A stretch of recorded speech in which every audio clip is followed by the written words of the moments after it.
Hello, everyone. This is Coach Corey Doggs of Action Coach Business Coaching. I'm excited to have Temo Xopin, founder and CEO of Neuro Republica, with us today. Temo is an entrepreneur and visionary dedicated to empowering Latinos in the United States. He has over 20 years of experience in branding, marketing, and design. And Neuro Republica is a prominent consulting, Hispanic branding, marketing, and education agency that helps economic development organizations and municipalities develop Latino entrepreneurs and businesses.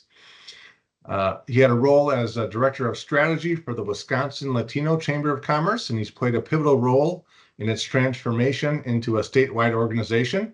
And his mission is to help 1 million Latinos better their lives and achieve prosperity through entrepreneurship, leaving a lasting legacy in their community. Something unique about Temo is he's worked as a cook in a country club, and that's where he learned that he had creative abilities other than drawing. So he always had drawing as an ability, but you learned you had more. He learned to do ice carvings, fruit and cheese platter decorations, and by watching the pastry chef use the airbrush, it inspired him to go learn airbrushing, which shifted into the direction of murals, portraits on canvas, and many other art forms. His favorite thing to do in his downtime is read, play with his kids, travel, and learn new things. And something he's most proud of is first his kids, and also the Latino business community and how resilient, resourceful, and kind they are. So with that, it's my pleasure to welcome Temo to the show today. Hello, Temo. Hey, hi, how are you? I'm great. So, okay, now we're going to shift into the questions where you get to do more of the talking. Awesome. Well, thank you for having me here. Yep, no problem. So the first one. So tell us a bit more about your personal story and journey. Kind of, what led you to today? What led me to today? Well, the story started in Mexico City. I'm originally from Mexico City. Okay. I got here when I was 15. Came here just like any other kid. Right to Milwaukee? High school. To Milwaukee, yeah. Okay. To Milwaukee. So I came here, started high school, South Division High School. That was the only bilingual school that they had here with the ESL program. So you can hear an accent, I still have an accent, and which I don't think I'll be able to get rid of it ever. But I think it's good. I think it's good to have one. So from that, I started working in different places, right? You mentioned that I work at a country club. That was during my high school years. So I always liked to draw, and when I got there is when I started seeing different art forms, right? Ice carving, you mentioned some of those, fruit platters, and that sort of things. Just kind of opened my eyes to different things that I could do. And looking for a class for airbrush, and I landed in METC. I took an airbrush class there, and it just kind of opened my mind. I went to METC for commercial art. That turned into graphic design. And then I got my job my first job at an ad agency doing graphic design. That was how it started. Later on, that moved to senior graphic designer, art director, brand strategist, and just trying to grow, right? Always looking for new opportunities. And growing up in Mexico, my grandma had tortilla factories, and I helped her since I was little, 8 years old. I was helping already my grandma and helping the family down there. So I had that fire of having a business. And so ever since I started working at an agency, I was dreaming of having one, right? So that's pretty much where it took me, or that's where I took the path of having my own business. I started with a graphic design studio called That Game Design. That's back in 2003. That's when you started your first business, 2003? That was the first one, That Game Design. Well, before that, I started many other businesses, nothing related to graphic design or art, which failed. I keep telling people, I do these seminars teaching people how to start their own business and how to be their own boss. And I'm always joking saying that I failed at 18 different businesses. So, but I heard Mark Cuban saying once, all you need is one business. Well, people don't remember the businesses you fail at. They remember the ones you succeed at, right? And there's truth to that. So you started 18 different businesses so far in your life? 18 different ones. none of them were even formalized. You know, the typical, I'm selling this thing, I'm selling that, I'm buying and selling, I'm fixing this and that sort of thing. So, and I think there's a lot of people like that, you know, the side gig economy people. And, you know, back in 2000, early 2000s, I mean, I was doing that, right? Trying to find a way to make more money, to meet more people, to progress mainly. All in Milwaukee? All in Milwaukee, all in Okay. Milwaukee. So of course, talking to different people in different cities that I knew and friends in different states, but mainly here in Milwaukee. Okay. Yeah. All right. So the next question is kind of how did you get to where you are professionally? So thank you for sharing that. You were always what I would call a serial entrepreneur, which is just the bug, right? Yeah. And your grandma, growing up helping your grandma with the tortilla factory. So, like, when did you decide to open Neuro Republica, and what gave you the confidence to do that one? So Neuro Republica started in 2016 with that name. I'm kind of an idea guy. I'm always with a notebook writing ideas and always thinking that I'm gonna do everything. Of course, as you know, we have more ideas than time and money to make those ideas happen. But I had the name first, and I knew that I wanted to do something with it. Right. Back in 2014, I started taking classes and courses on neuro marketing, you know, trying to do a little bit more than just graphic design. And based on that, then when I had the opportunity to restart the company, because in 2008, I had another company called Spanglish. That was a graphic design studio with the web design. We had a magazine targeting the first and second generation of Latinos, and that failed in 2008. Right after that happened, I pretty much went bankrupt. Right, and right after that happened, I'm trying to reinvent myself. I started learning marketing because back then I didn't know any marketing. So I had clients calling and say, "Hey, Temo, my website looks beautiful, but nobody's visiting. My website is beautiful, but I'm not selling anything." So I'm thinking, okay, so I went to this client. Now he has this problem. What can I do to help them? So I started learning a little bit of digital marketing, video marketing. I super lazy writing, so my way not to write was creating videos. So I started learning digital marketing, video marketing, and from that, pretty much I went into that direction, right? More digital. I started taking different courses. Neural marketing is one of them, and I got fascinated by how the mind works, Yes. which led me to understand the reason why my other businesses failed. So it's something that I had in my mind. It wasn't anything to do with the government. It wasn't anything to do with the climate. It wasn't anything to do with my old partners. But it had everything to do with what I had in my mind. So once I started learning neuromarketing, I just pretty much started going in there deep, learning the different things that I could do. I learned neuro sales. And from there, when I reopened the business, which is in 2014, is I started a co-working space helping businesses and here in Milwaukee. And that's when I just kind of wanted to help more people. That I found a lot of people going through the same things that I went through. And now that I had a solution, I felt like I could help them. So I started that co-working space. That didn't work. And I got a project in Madison with the Latino Chamber of Commerce. And at that point, it was a very small organization. It was in a small room, two desks, one bigger desk for their board directors whenever they met. This organization was inside the Centro Hispano in Madison, which is the community center for Latinos in that area.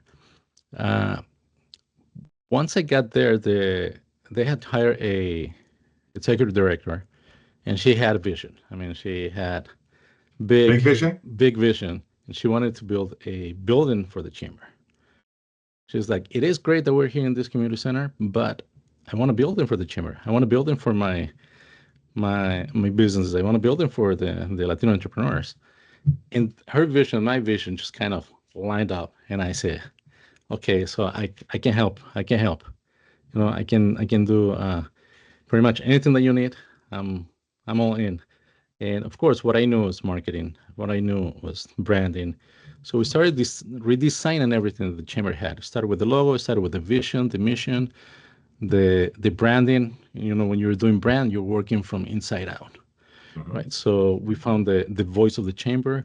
We found the why of the chamber, which is the main thing. Mhm. And then we started restructuring pretty much what they were doing. Instead of being just a regular chamber that goes and promotes existing businesses and has networking events, a gala here and there to raise money, the chamber did a 360 shift, and they started focusing on the individual, on servicing the individual, especially the first and second generation of Latinos, Spanish-speaking Latinos, because we saw a growth in that population, and there was nobody that could help them. So the chamber became that. And so from that, then of course, there was little there was a little friction there. There was a little, like anything that grows, Mhm. it has its pros, its cons. There's going to be times where things get uncomfortable. Correct. Especially from two people coming from Milwaukee to Madison. Mhm. Just like any other community, you're territorial. You start questioning, hey, what are they doing here? Why are they coming here, right? Mhm. So, and sometimes people are not too open to change, right? And sometimes we feel like we can do it here, so why are we bringing somebody from the outside, right? Mhm. Which that happened, but mainly because it is a nonprofit. It has a hard time growing because it depends on grants to do programming, and then that grant doesn't cover 100% of that program that they started, so they have to go for a second grant, which requires new things. So now they have to come up with a new program, which requires more money. So now they have to go and get another grant. So, and Yeah. the only reason why I'm Vicious mentioning that, cycle, right? It's a vicious yes, cycle. the only reason why I'm mentioning that is because through these years, I learned pretty much the whole process, and I realized that that's a big problem with a lot of these organizations. So the focus of the chamber, and when you read the my bio, we're focusing on helping these organizations with that part, Mm. right? Because the biggest expense that they have is, or the biggest overhead they have is personnel. Is the person that has to do the programming, the person that has to teach it, the person that has to manage it, the person that has to do the marketing to bring in the clients, et cetera, et cetera. So that part is one of the biggest overheads. So the focus of Neuro Republica is now going towards that. We are creating programs where we have a platform where we have the cohorts, the classes, and everything to give the tools to these organizations. And so now they can go, and we also help them with grants. So they can go find a grant, use some of that money to hire us, to use our platform, to use our classes, to use our tools, and they don't have to pay everything that they get. Right now, they have some money left to grow. Now they have some money left To to reinvest in other to areas. reinvest. Correct. And if they need another class, another course, now they can go and say, okay, I got another one that we need funding for. And again, so now they're growing. They're helping people because everything that we do is in Spanish, Mhm. and we see change, and so that's pretty much the focus on Nueva Republica Okay. right So now. is your focus so directly helping chambers to help their members, or do you work directly with members too, or Latino businesses? We do so because we're big on community. We do it. We do it two ways. We're going around the state in actually different states, different cities, and we do these conferences to get people, pretty much to get people who are looking for help for their businesses. And we partner with these organizations, And we pretty much what we're doing, we're being like the funnel that brings in the people, and then we connect with these organizations and they provide the help, right? If they don't have the tools, that's when we provide those tools to them. So we believe in prosperity. We believe that the sun comes out for everybody, and we think that is enough. So we have a mind of abundance, and what we want to do is we want to help these organizations, help their communities, because when you have a prosper business, you have a prosper community. Yeah, and that's, being a business coach, it's pretty amazing to be able to do that with businesses like you're helping them, and the impact it has on businesses, their employees, families, the communities, and just that kind of butterfly effect of growth, right? And prosperity is powerful. Yes, totally. Again, because we do the conferences, so that's our way to reach out people. Of course, we help the organizations with the marketing, branding, and so a lot of times it is a package. A lot of times just different components that they need. So we try to provide those. I keep telling people we're like doctors. We sit down with them. We see, okay, what is it where's the pain, right? And then we diagnose something for them to heal, to help with giving the solutions. Many times that solution comes in form of one of our services or one of our tools that we have, but a lot of times it comes in form of one of the connections that we have. The power of connection too. It's an organic way of helping people. Right? Yeah, totally. Okay, so leadership, that's a big component of growth and ties in a lot of the things you're doing. So how would you describe your leadership style? I think it's a mix, transformational. I'm all about people going through the process, and I've seen people. I mean, I'll use myself for example. Coming here, not speaking the language, washing dishes. That was my first job, and not knowing where to go, right? To transform into doing something, something on myself, and I believe that we all have that, right? We're looking for ways to better ourselves. So I think one of the things that I do is I look for that person that is hungry for change, hungry for improvement, but at the same time, I believe that that person has to align with our values also, and have that mentality of abundance, right? Thinking that I'm doing this for myself, yeah, but I'm gonna do it for somebody else too. And in a team, you need to have that, right? Yeah, and when you get a team that's aligned on those types of things, it's pretty powerful and impactful. Yeah. So when I said that there's a combination is between transformational coaching, the coaching style too. I'm not a coach. I that's another thing that I've been wanting to do in the many things that I want to do. But I think that part too in coaching is also another style that I have. So. All right. So next question. If you could go back in time, like we all wish we could, right? What would you do differently or change going back to the beginning of your career and journey? So I think like any of us that didn't pay attention to maybe what's going to happen in the future, right? I wasn't a bad boy, right? I mean, I didn't get in trouble. I wasn't into drinking. I wasn't into drugs. I wasn't into any of that.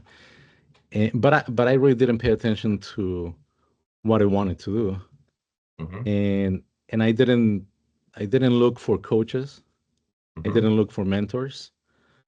I many times I was a little isolated because I was in my head thinking I want to do this, I want to have this business, I want to have that one. And as you know, entrepreneurship, it can be lonely. Yes. So many times I isolated myself, trying to do the work and not connecting enough with people. I think one of the reasons was because of the language, and for many years I felt like I couldn't communicate the way that I wanted.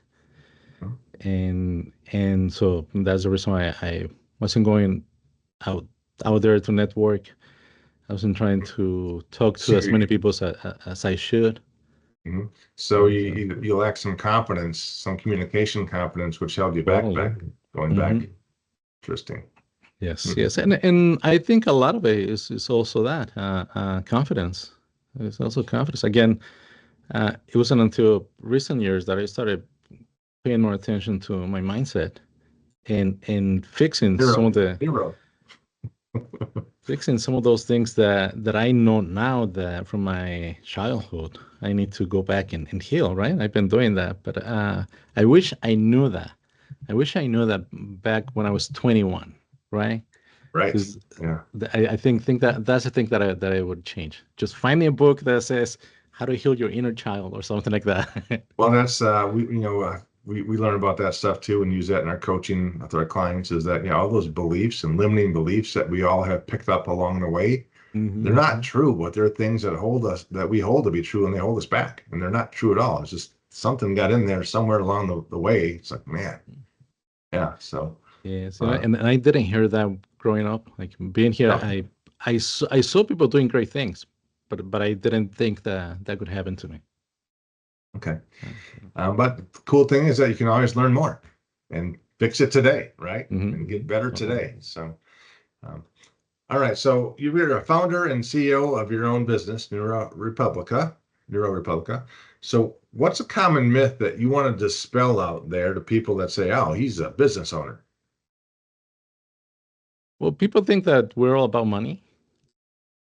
That's one thing. They think that you can be creative, that you can be a good person when and being a business owner, right? There's also a new belief that they think that is cool, right? I mean, now being a CEO is cool, right? I I can say that many times I don't want to be a CEO. I just want to be the one that is doing the work and doesn't have to think about 1,000 things at the same time. I think that that's one of the myths that is out there. Is it's not all cool. There's a lot of work, but there's a lot of inner work that you have to do, right? Yeah, great point. And Do you have a team? yeah, we do have a team. Normally contract uh, subcontractors, Mhm. freelancers. I do have a team of friends. Actually, one of them used to be my partner in the Spanglish business that I had. Pretty good friends. And he's one of the ones I mean, he's a genius. Okay. So he's a genius, and he's one of the ones that every time that I have a good project, something good, because I also feel like I can get involved, the good people or the high level geniuses in the low level projects, right? So I the try to get them involved in those good projects.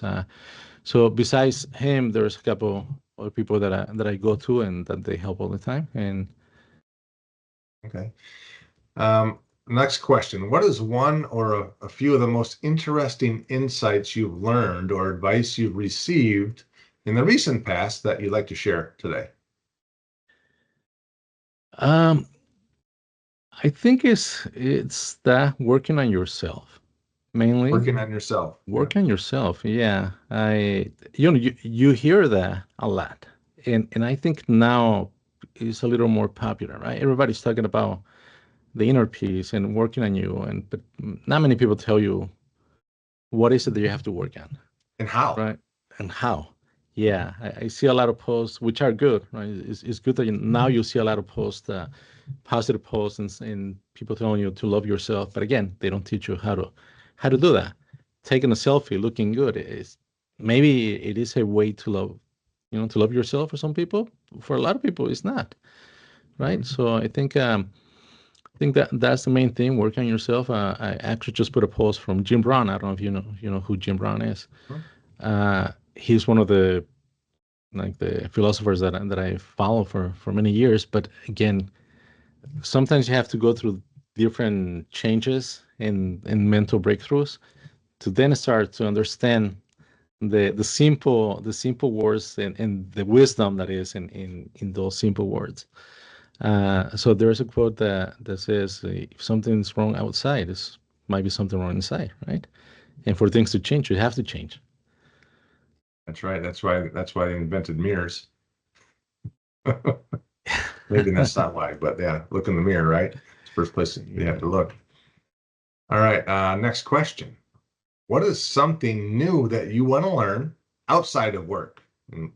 So I was telling you before we started recording, playing piano. That's one of the things that I want to learn. Saxophone and getting the airplane pilot license. That's like one of the Oh, most pilot's ambitious license things. too. Yes. Have you started your journey in any of those three things yet? I haven't. No, I haven't. I haven't. When I was in high school, I wanted to go to the Air Force. That was the main reason. I wanted to be an airplane pilot. And I got rheumatic fever in my senior year. Ah, So right there, automatically, put me out. I couldn't join the Air Force. So that's one thing that I just always wanted to do. So okay. Looking ahead, the next 1 to 3 years, what's your number one area of growth and development that you're looking at? I think it's the team growth and letting go, not working so much in the business. We're working on the business. Mhm. I'm a doer, right? I I want to push it. I want to get things done. And many times, because I'm doing things, I don't let people get in there or replace replace me, right? So I think one of the things that I want to work on is replacing myself from the company, replacing myself from what we're doing, so I can go and focus on growing the business, making more connections, talking more to people, doing more presentations. I really like now doing public speaking, and so Have that's you one thing that I'm always working. have you always No, liked public speaking? no, oh no, that was one of my biggest fears. When I was in elementary school, even middle school, every time that I had to go and talk in front of my classmates, I mean, I will shake, right? I will Mhm. stutter. Yeah, I couldn't speak in front of people. Interesting. I was the same way as a kid. I had no like speeches and some of that, not for me. But now I'm out doing workshops and talking to people. I look forward to it. Yeah, no, that's great. Yeah. What do you see as being your number one challenge that might get in the way of your growth? And that,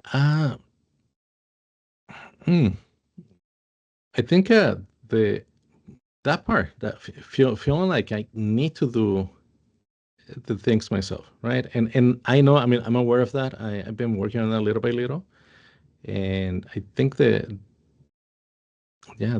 biggest challenge on that I think is just gonna have to be getting a coach or something and working on that because there's got to be something in there that is not letting me do that, right? Well, I mean, you understand that if it's all on you and you don't have, well, you have a team, but to grow, you need a bigger team so that you can focus more on the things that you want to focus Mm-hmm. on and get out of the doing, right? As a Mm-hmm. business owner, a lot of people get stuck in the doing, which they like to do and they're good at, but they become the lids to their own growth and the business Yeah, growth. So, correct. Yeah, as a matter of fact, I forgot to mention this. So the the ex CEO of the Latino Chamber of Commerce, the person that took the chamber from being in this small room to now being a statewide organization. It actually went from having only $150,000 to work with to now have $7 million to work wow, with. that's a massive growth. It is a massive growth, and she's a genius too. And so she's working with us now. She came out as a COO, and Okay. I'm believing she's gonna be the one that is gonna take the CEO role, and I'm just gonna Awesome. let her do her magic. Cause How long has she been on the team? just a few weeks, So, okay. So just a few that's weeks. So I'm in there for a congratulations challenge. on that. Yes. All Yeah, right. I'm gonna get pushed in ways that I've never been pushed. So I'm All excited. right. Buckle up, right? Yeah. Okay, last question, and we'll wrap up is what advice do you have for business owners who are trying to do it all on their own? We've been talking about that a little bit, but go ahead and give us a wrap up on that. What advice? Well, always just surround yourself with people that know more than you. That's one thing that I had to learn. I many times I found that I was maybe not the smartest person in the room, but I felt like I was the smartest, right? So that was a little ego there. So yeah, surround yourself with better people, and also just understand that people see things in a different way. They have different experiences, and that you can do it all on your own. I mean, I'm just finding that out now. I'm going through that, and it's growing pains, but it's something that is necessary. If you want to grow the business, you have to do that. Yeah, there's something to be said for never being the smartest person in the room, right? That means you're getting the right people in the room. So, now I feel that way. but it's hard, right? Because of the It ego is hard. and maybe some insecurities we all have. Mm-hmm. All right. Well, thanks for that. Now we're just to wrap up. Shout outs. Obviously, you've got a lot of people that have helped you get where you are today. So we always like to kind of wrap up with any shout outs you want to give to anybody out there.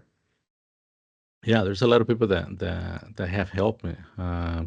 From the first ad agency that I started working at, right out of college, PK Marketing. That's like the company that hired me and saw something in me. That was the only Mexican in that group, and it's been like that for many years. Now they're the biggest clients that we have, and so we do a lot of work for them. There's many people, of course, my family, and my family has always been there for me. Coaches that I had, many books that I've read. I'm always reading now. I'm always listening to podcasts. I'm always applying things, which is one thing that I wanted to do right. We read a lot of things and we don't apply those things. The power is in the actions you take and what you apply, right? I mean, you can go to the library, go online and learn anything now. You have to apply what you learn. Yes, totally. So yeah, there's a lot of people. So I mean, I can't think of who to mention and who not to mention because right, you don't leave anybody out, right? Yes. Okay. All right. And then just to wrap up, how can someone reach out or learn more about Neuro Republica and Temo? They can always go to, if they Google Temo Xopin, just like just the way that my name is written. I'm not easy to hide, so you can find me real easy. Or just go to neurorepublica.com, and you'll be able to find me real easy there too. All right, Temo, well, it was a pleasure speaking with you today and getting to learn more about you, your journey, and Neuro Republica. So thanks for being on the show. No, thank you for having me. A pleasure being here.